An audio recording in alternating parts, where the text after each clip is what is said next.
Quranda belədir ayənin biri.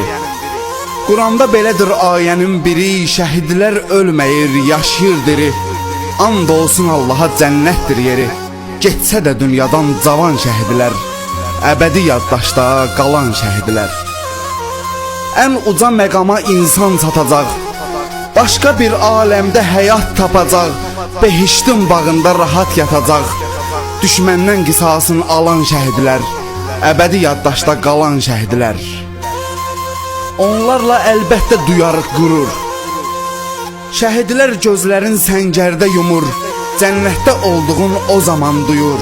Hüseyin oyadır oyan şəhidlər, əbədi yaddaşda qalan şəhidlər, əbədi yaddaşda qalan şəhidlər. Danışın vətənin qəhrəmanından, döyüşlər başlayıb həmin anından, vətənin uğrunda keçib canından.